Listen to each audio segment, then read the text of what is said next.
was in high school, I competitively partook in cross country and track, so I was rather fit for my age. I didn't win any fancy awards, nor was I the fastest, but I was still very capable of outrunning others.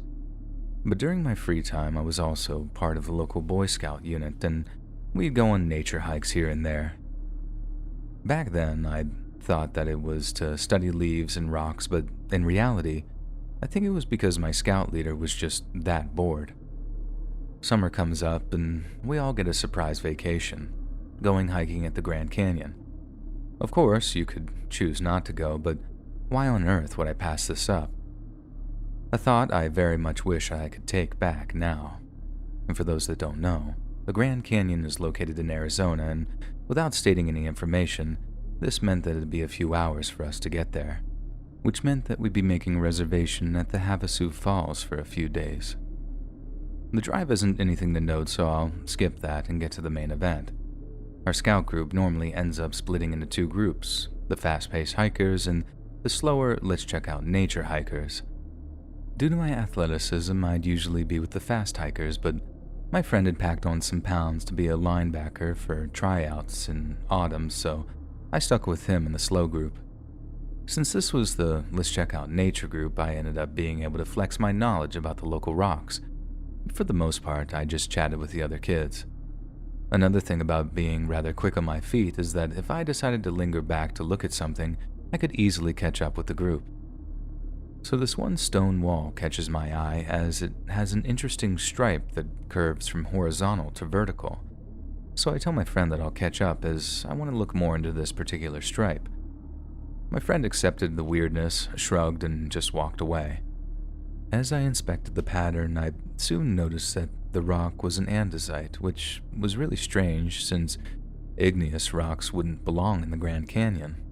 And I spent about 30 minutes or so pathfinding my way to a flat surface so I can get a better look at the stripe.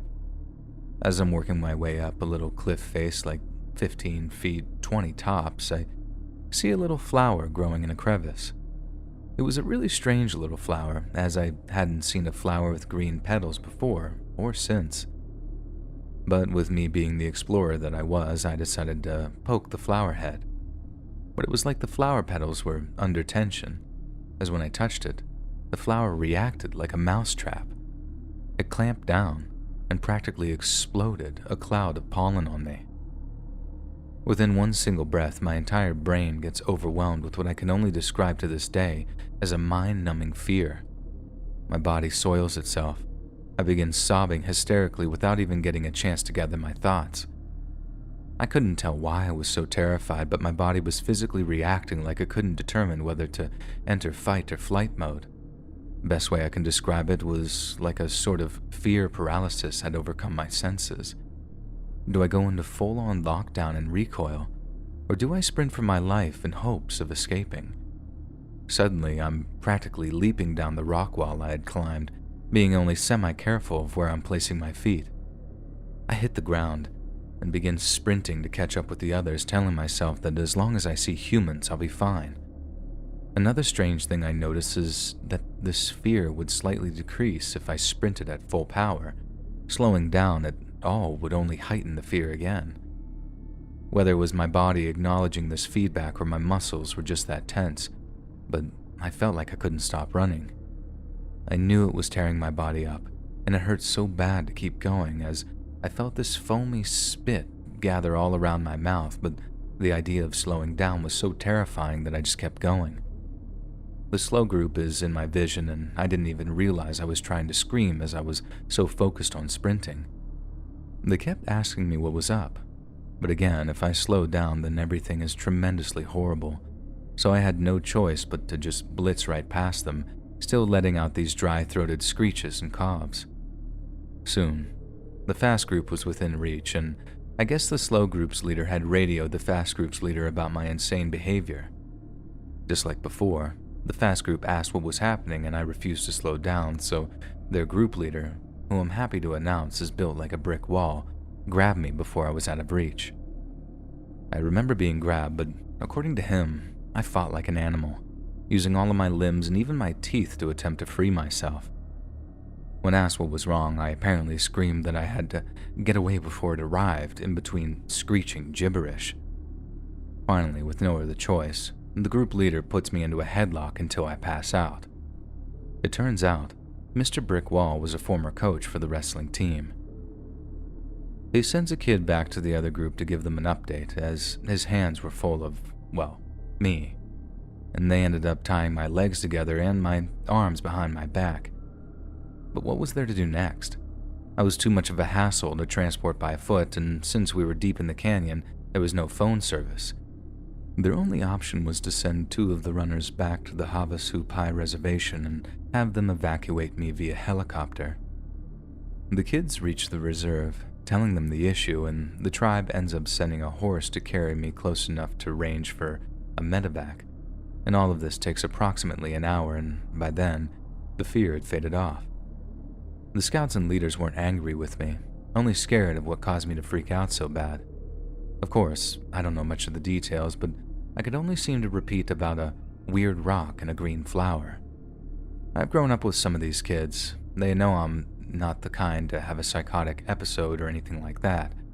If anything, I'm probably assumed as the most robotic or clinical of the group, which must have scared everyone even more. The scoutmaster comes back and sees that I've finally come to and that I'm sane again, and it was decided that I didn't need a medevac, but I still used the horse to travel back since my legs felt like they were obliterated. Rightfully so too, because that was probably about 6 miles that I ran in 30 minutes. I couldn't even stand. I ended up spending the rest of the trip at the reserve just taking it easy, trying to get recovered enough to walk normally. I'll be honest, if I hadn't stuck to the trail and if the scoutmaster hadn't been there, I think I literally would have run myself to death. It took a super long time for the fear to wear off when I was basically held down, and even then, with the amount of running that I'd done, I was basically handicapped for the next 2 days. I asked the reserve tribe about the flower, and they said they'd never heard of anything like that. And whenever I hear stories about someone being found 30 miles off course from their hike at the top of a mountain or something, I think about that weird little flower and wonder about how many people survive that little ball of doom.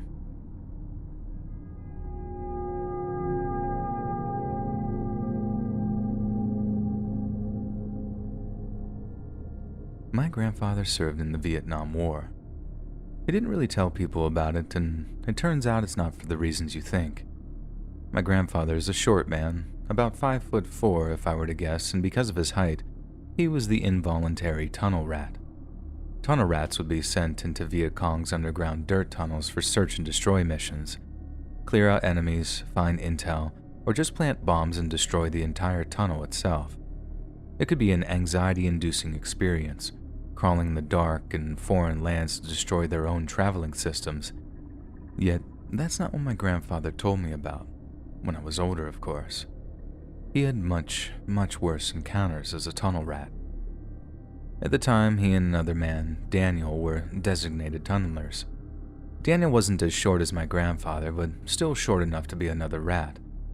So the 2 of them get sent out to clear out and destroy a tunnel system, equipped with a little flashlight, a bayonet, an old revolver, and some explosives.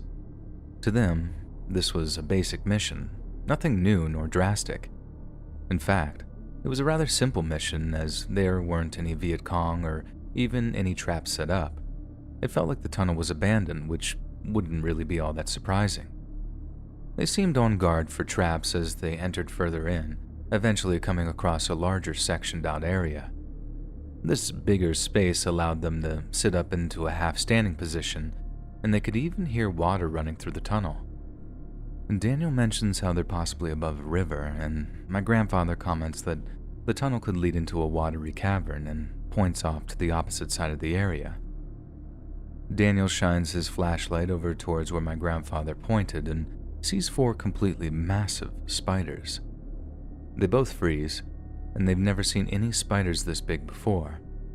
My grandfather says that they were longer than a foot each, and each one of them had a leg span of about 2 to 2.5 feet.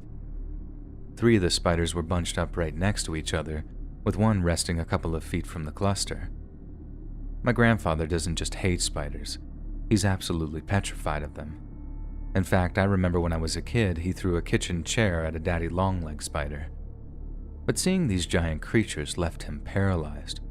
Both him and Daniel couldn't move out of sheer shock and horror of how large they were, and that's when Daniel takes his eyes off the cluster and looks at the other one that was apart from the group.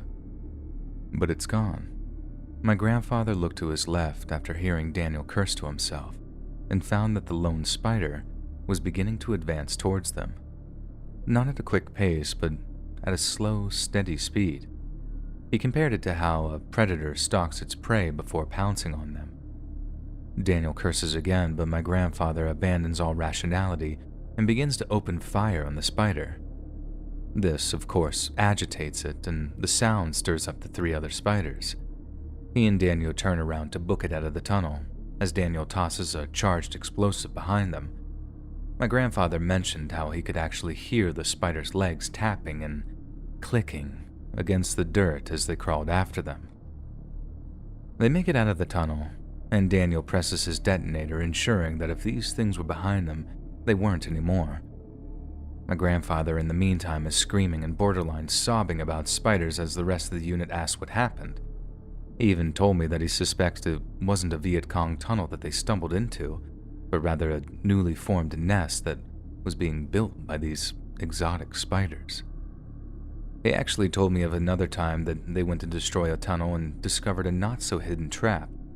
The trap, if activated, would release a bucket of scorpions or snakes overhead of the victim, so Daniel and him stopped to consider their options.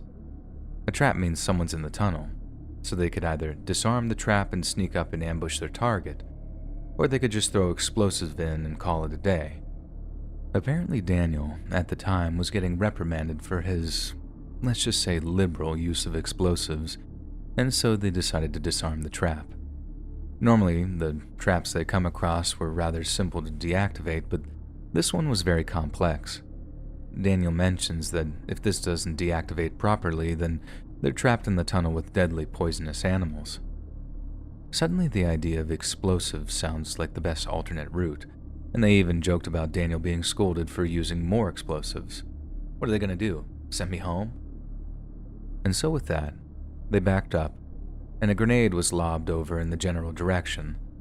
The tunnel didn't actually collapse ahead of them, plus the trap was gone, so they began to move forward. Apparently, the grenade had created a hole where the trap was, exposing another tunnel, and out of this new tunnel was what my grandfather described as a 5-foot-long centipede, which barreled right past them and down deeper into the tunnels. They both agreed to let my grandfather take the blame for the explosives, plant more charges, and they haul it out of the tunnel. To my grandfather, verbal reprimanding is a million times better than being stuck in tunnels with 5-foot-long centipedes and spiders the size of dogs.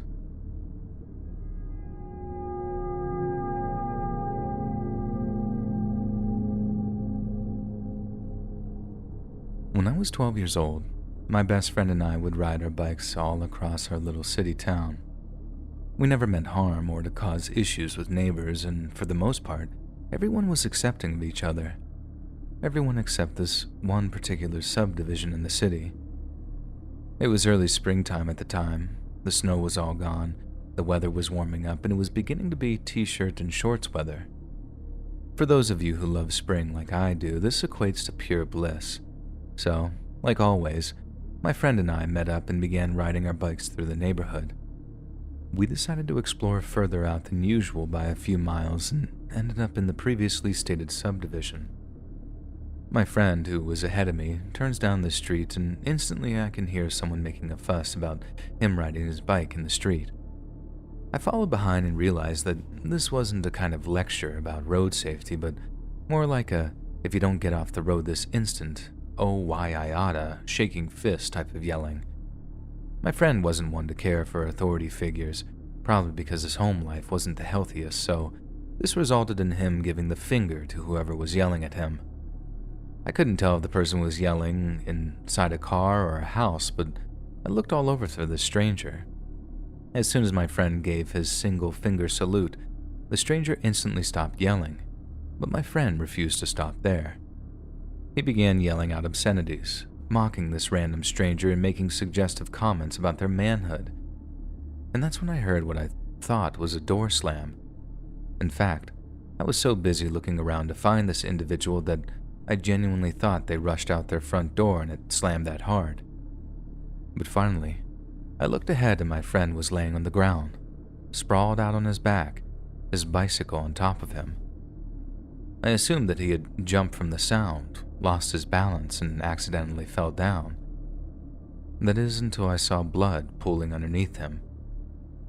I was probably a few yards away when I caught up to him, seeing his blood spilling underneath him. I don't do well with blood, so I began sobbing and panicking, trying to keep my cool, but I couldn't. The reason my friend was on the ground was because he hadn't lost his balance. He'd been shot. Whoever he had agitated felt that their ego was in such danger that they had no choice but to shoot a 12-year-old boy.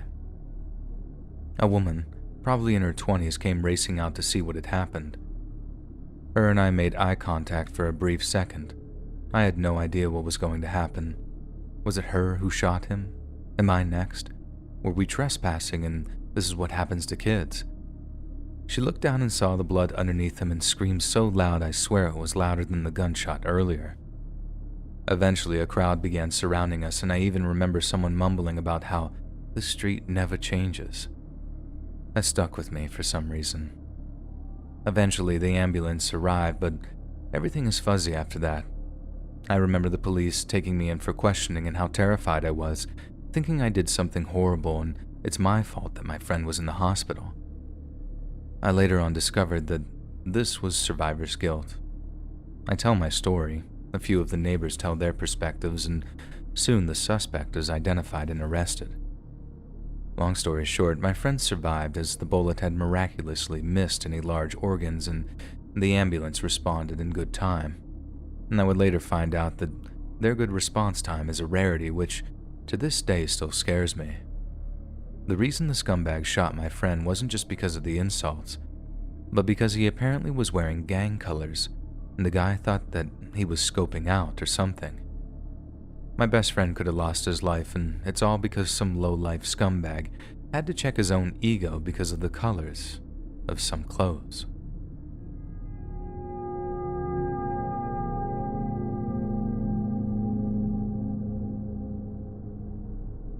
Three years ago, my Aunt Barb died.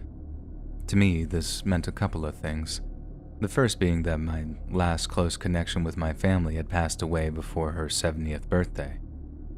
The second was that I wasn't going to be invited to the celebration of life because I was a familial outcast at that point for going no contact with my parents. I contacted a cousin of mine and they agreed to let me crash at their place for a couple of days because they spoke to Barb before she died and our mutual aunt told them that I was the only person who was still calling her weekly. It was sort of the thing that we did where we would update each other on our lives. That way, I got to keep tabs on the family that wouldn't talk to me, and Barb got to talk to a loved one because barely anyone ever really visited her. She wanted me to sing at her funeral, and unfortunately, that wasn't going to happen. But I was definitely going to be there for the celebration of life, even if only for a moment. I was going to have to drive through Utah and Idaho to get to Montana, though, and unless I wanted to effectively bankrupt myself, I wasn't going to be sleeping in a hotel room on the way. That meant almost 20 hours of driving with only gas station bathrooms to break up the monotony. Oh well, I got things scheduled with Hannah, my cousin, and I departed at 10. The land of Mormons didn't give me any issues, thankfully. My recommendation for road trips is to carry lots of water from the beginning and to very lightly snack on food throughout. Less stops the better. Anyway, the forest gets denser the further north you go. Though it's never really blinding, you still have to stay vigilant. So after lots of water and maybe some soda, it's best to switch to energy drinks at sunset to get through the night. The main thing is water rules over all else. Anyways, I made it through Idaho fine. Being a little wired from an energy drink, I hit Montana, and that's where things kind of turned sour. Naturally, I'm already anxious about running into my family, even though there's no way that I could run into them at the border. They mostly all live in the central or eastern part of the state itself. But I'm driving along this big lake or reservoir and I feel this chill. It was like intuition, the way you feel when something moves out of the corner of your eye, but it felt like that throughout my whole body. I knew something was happening, and because I thought that it might be a stroke or a heart attack due to hypochondriac genes, I started to pull over to gauge how to react. Just as I started pulling to the shoulder, though, this loud scream just kind of shot out from right beside me. Like I had a passenger and I scared the life out of them or something. It sounded like a loud woman's scream, and it was so loud that my ears were nearly ringing. It was the kind of loud that makes the silence afterwards twice as powerful. I slammed the brakes and made it to the shoulder fine after a second, but I was breathing hard, and my heart was in my throat. It was awful. This horrible nausea came over me as well, as I got a full-body shivery feeling, similar to when you're hot and cold at the same time with a fever. So I sat in the dark for a moment with my hands shaking and holding the wheel hard. After a second, I built up the energy within me and I looked back and around the car. Nobody was there. It felt like I was on a roller coaster that never put my weight back down in the seat. When I made sure that there was nobody behind me in the road, I opened my door and undid my seatbelt, and I just leaned out of the open doorway of my Civic and vomited. When I was done, I closed and locked my door and took the opportunity to put a new CD in. My Civic doesn't have Bluetooth and I'm too cheap for a new radio. It was something by Regina Spektor, which was actually my coworker's music, but they left it in my car.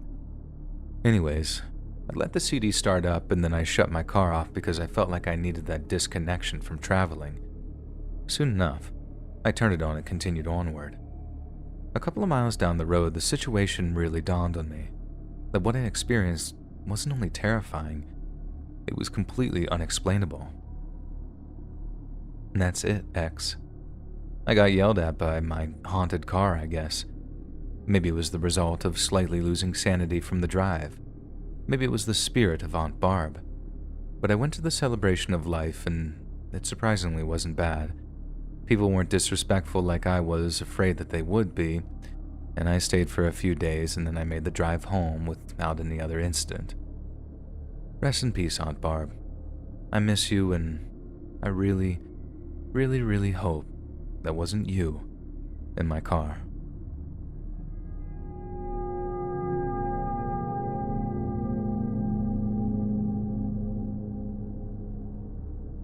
When I was a kid, probably 7 or 8 years old, I was quite obsessed with exploring nature. Hills, woods, trees, forests, I wanted to see it all. And since we were young kids, we didn't know about property limits. If you didn't have a big sign up saying "stay off," we deemed it as free to explore. Really naive of us, I know, but I kind of miss that ignorance. One morning, a group of friends and I headed out into the forest to go exploring since we all lived near a wooded area. The one thing that I miss about being that young was that everything was a toy. One of my friends discovered some low-hanging sturdy branches, but to us, they weren't just branches. They were swing sets and balancing beams. Another thing about being a kid was just how fast time could fly by. 30 minutes outside would pass in what felt like 5 minutes, and all we were doing was simply messing around with trees. Plus finding sharp sticks and small rocks because, in case of monster attacks. It was about 4 p.m. when all of us traveled further into this forest and came across a pond that is completely surrounded by trees. Even better yet, these trees had more of those low-hanging branches, so within minutes, we were setting up a rope. Yes, we actually did bring a rope with us, and discussing how we could launch ourselves into the pond. Another friend suddenly mentioned that someone had beaten us to this idea. He points over to another tree, and we see a piece of wood already set up, tied to a branch. We all book it around the pond towards this newly discovered swing, all giddy because we now have extra rope in case we find another pond to dive into, or something silly like that. But as we were getting closer, I noticed that this wasn't the only swing. Or I guess you could call it a swing with our imagination. In reality, from afar, it looked to just be small pieces of logs tied to rope. What didn't make sense to me was that there wasn't only one. but would seem to be about 20 different logs tied to different ropes. Yes, childish ignorance quickly washed over, and I thought to myself, wow, someone made 20 swings? The pond was rather wide, and I don't remember who discovered it first, but soon everyone quickly realized simultaneously these were not swings, and these were not pieces of logs attached. It was a bunch of nooses with varying decaying items hanging from them. Small animals, like raccoons, beavers, possums, all dead and rotting. Some of the nooses had baby dolls or just doll limbs. In about a 30-meter radius, there were animals decomposing from nooses and baby dolls rotting from nature. And I guess I'm lucky to say that I was old enough to realize that they were dolls, because one of my friend's little brothers thought that they were real babies, and apparently needed serious mental help to cope with that. That being said, we all hightailed it out of there and never looked back, once.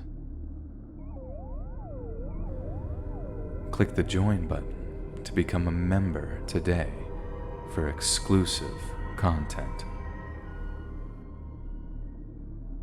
I was either in 4th or 5th grade when my story took place.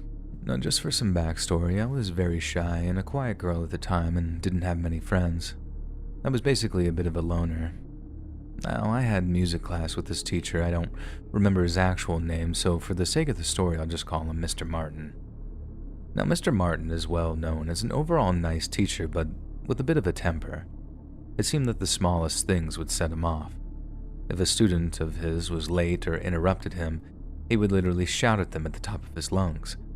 He would get so angry that when he would shout, spit would be flying out of his mouth and his face would get bright red. All the kids would get terrified, but within a matter of minutes, he would go from this scary red-faced maniac to a regular smiling teacher acting as if though nothing had happened. Now, before I tell you what happened, I wanted to give you a small layout of the school, as I think it's important to the story. The music classroom was not a direct part of the school. There was a little hallway that connected to the main body of the school to the music room. The closest classroom to the music room was at least 40 to 50 feet away. This classroom belonged to another teacher that I didn't like, Mrs. Webb. Now, Mrs. Webb was not a nice teacher at all. Everyone seemed not to like her. If I would ask her for help on an assignment, she would sneer at me and tell me to figure it out and refuse to help me any further. Mrs. Webb also plays a part in the story. Now anyway, one day I was in music class with Mr. Martin and we were learning the keyboard. I remember that we were playing the song Old MacDonald, and I was actually pretty proud of myself as I wasn't messing up. At one point, the entire class was playing the song without anyone making any mistakes, and Mr. Martin was ecstatic. Then, once we were done with the song, he was so happy he shouted, "Great job, everyone! Let's do it one more time!" And we all started from the top, and about halfway through the song, I made a mistake. I tried to correct myself, but the rest of the class had continued, and when I tried to join them, I played the wrong keys and just continued to make it worse. Other kids started playing the wrong keys, and the song was ruined. And Mr. Martin shouted, "Enough! Stop it!" And everyone stopped playing right away. He stomped toward me and forced me out of the classroom into the hallway away from the music room. He was whisper shouting, "Why did you have to mess up? What were you thinking? You ruined everything." He then proceeds to pin me against the wall, and I had started to cry and apologize, which only seemed to make him more angry. He grabbed my throat and began to squeeze so I felt like I could barely breathe. I began kicking and trying to scream so someone could hear me. I don't remember making any sound, but I guess it was loud enough for Mrs. Webb to come bursting out of her room, only to find Mr. Martin's hand around my throat. He let go of me instantly, and Mrs. Webb ran to me asking if I was okay. I don't remember much after that. I just remember Mrs. Webb grabbing a chair for me to sit on while her and Mr. Martin talked about what happened. They talked for what seemed like a long time until the bell rang. Mr. Martin came up to me and gave me my backpack, and I went to my next class. I think I had suppressed this memory and only told my parents about it months later. They didn't believe me. They were probably thinking that I was just making an excuse to avoid school, but I knew the truth. And since they didn't believe me, the school was never told and nothing happened to Mr. Martin. It wasn't until years later that I realized that Mrs. Webb and Mr. Martin had probably promised each other that they would keep this a secret between them, which is why he was never caught. Mrs. Webb had covered for him instead of ensuring the safety of the students at that school.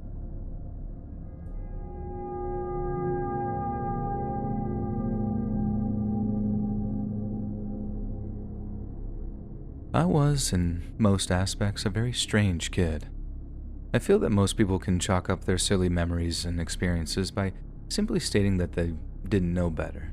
But not me. I'll shamefully admit that I was always the weird kid.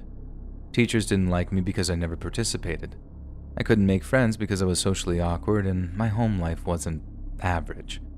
Not because of abusive parents or anything like that, but because I suffered from horrible insomnia. I can pinpoint the majority of my problems on my childhood insomnia, but what was even worse were the dreams that I'd get when I'd take my prescription pills. They always felt real. You know how you can usually tell when you're in a dream after you wake up? Well, for me, when I'd wake up, I'd have to take several minutes or so to grasp reality. The worst was when I lost track of a dream and combined it with reality. I cannot remember the meds that I took, but I do remember that after this incident I stopped taking them. I was either faced with horrific reality-bending nightmares or the inability to sleep. So one night, I take the prescription and lay down for bed. My mother comes in to turn off the lights, standing by the doorway, and before I know it, I'm suddenly in a brightly lit, foggy room. Where my mother once stood is now a complete stranger, wearing what seemed like a black spandex suit. His face seemed to glow with a dark red hue, but his eyes remained hollow. Similar to a skull in a way, I remember not feeling threatened by him, although his appearance definitely disturbed me. He told me his name, and I only remember it sounding like a bunch of noise in my ears. He asked me my name, and before I even tell him, he repeats it back to me like he was confirming it. I nod my head, and suddenly we're now in my kitchen. The TV in the kitchen turns on and he goes through the channels, each one displaying planets and galaxies, and he comments on how he knows I'm interested in science and history. While that was true, I didn't recognize anything that he was showing me, yet the pictures were very clear. As I mentioned earlier, I wasn't exactly scared of him. He wasn't a stranger to me, even though I've never had a dream involving him before. As soon as I realized that he seemed familiar, he turned to me and told me that I had nothing to be afraid of, and that this wasn't our first meeting. I never had a memory of him before, yet I believed him like he was from another dimension or alternate reality. He then discusses my real-life doctors, how they're all suspecting that I just have depression and ADHD. He seemed to get angry as he said that and began to tell me how important I really am and that I simply must wait for my time. The weird part about this, aside from all of it, is that I wasn't aware of what the doctors were discussing. Him mentioning depression would be the first time I'd ever hear about it, but a year or so later I'd get diagnosed with major depression disorder and attention deficit hyperactivity disorder. I ask him once again how he knows of this, and he approaches me, telling me that this needs to stop. Before I ask what he means, suddenly all I hear is that muffled sound in my ears again and a sharp stab in my shoulder. Next thing I know, I'm sitting up in my bed. I didn't feel like I woke up, and if I'm being truthful, it never felt like I fell asleep either. And that's where I remember that random pain in my shoulder. And I look over and found that I have a circular imprint with 3 little dots of blood in that exact area. Keep in mind, we didn't have any pets and I was laying in bed with no toys or electronics around. Nothing could have made a perfectly circular imprint, nor 3 evenly spaced dots to stab my shoulder like that. I began to panic and I screamed for my mom. She races in, looks at my shoulder, and freezes still. What happened? Are you all right? She said, trying not to heighten my panic more, but I could tell she was struggling to understand the situation. I rambled on about the man in the dream, how he said I'm different and all these other things, but she just continued to glare at me. Without saying another word, she picks me up and carries me into my parents' bedroom to sleep. The rest of the night was uneventful, except for my mom scolding me for picking at the mark on my shoulder. The next morning, I woke up and found myself back in my bed, thinking that she or my father had carried me back into my room. So I get up to use the bathroom and I find that the scar is gone, completely missing. No imprint, no dried blood, no dots or scabs. I ran to my mom and asked her to help me find the scar. "What scar, Anon? Did you hurt yourself?" I just stared at her blankly, thinking she was maybe just tired, but she was awake before me. I began to go through with what I had told her last night, but this time, she chalked it all up to being a bad dream. That it was perhaps a dream within a dream, to which I asked her why was I in their bedroom last night. She stopped sipping her coffee and firmly told me that when she turned off my bedroom light, I was already clocked out for the night. But in my memory, I was still awake and looking directly at her before disappearing into that bright room. After that, I stopped taking my meds and just dealt with my insomnia. To this day, I still don't know what was the healthier choice for my brain. Neither option made me feel sane, but at least by refusing the meds, I didn't deal with alternate reality aliens stabbing me in the shoulder.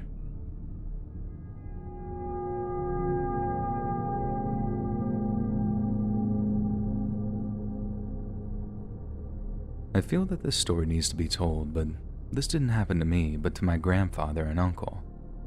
One day, my grandfather was visiting his son's land, aka my uncle, for a family trip. He wanted to do some typical hunting and fishing, as it was their way to spend time together. After being in the woods all day and finding no deer to hunt, he decides to call it quits. My grandfather leaves the stand with my uncle, while his other son, my dad, and his brother are on the other side of the property. He and my uncle began walking through woods back to the cabin as it quickly became dark. Out of nowhere, there's a glow ahead of them.